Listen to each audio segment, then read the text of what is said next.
मते इंग्रजी कहवा भल भाव जना अछि। मते नाचिबा जना अछि। मते गीत गाई आसेनी। मीरा को रोषेई आसे। गाइज यही सब सेंटेंस को आमे ओडिया रे बहुत सुंदर भाव में कहि दे थाउ, किंतु इंग्लिश रे कहला बेले यहाँ को आमे क्यों स्ट्रक्चर व्यवहार करी कहबा आज रे वीडियो रे आमे एही विषय रे सिखबा। चलंतु प्रथमे यार स्ट्रक्चर जानि नबा। प्रथमे आपन को सब्जेक्ट लिखबा पड़िबो, तापरे नो किंबा नोज रो व्यवहार करिवे। यदि थर्ड पर्सन सिंगुलर नंबर थिबो ताले नोज रो व्यवहार करिवे, अदरवाइज नो रो व्यवहार करिवे।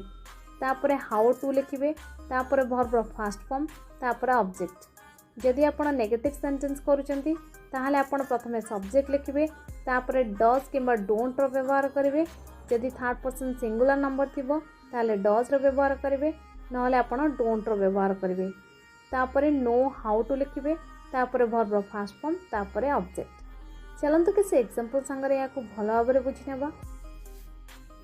मते नाचिबा जणा अछि। I know how to dance. I know how to dance. मते गीत गाई आसेनी।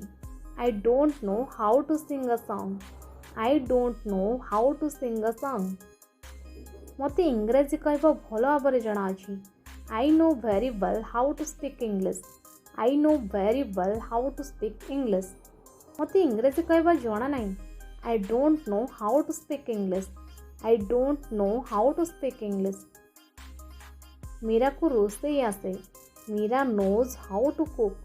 Meera knows how to cook. ताको साड़ी पिंधि आसेनी। She doesn't know how to wear sari. She doesn't know how to wear sari.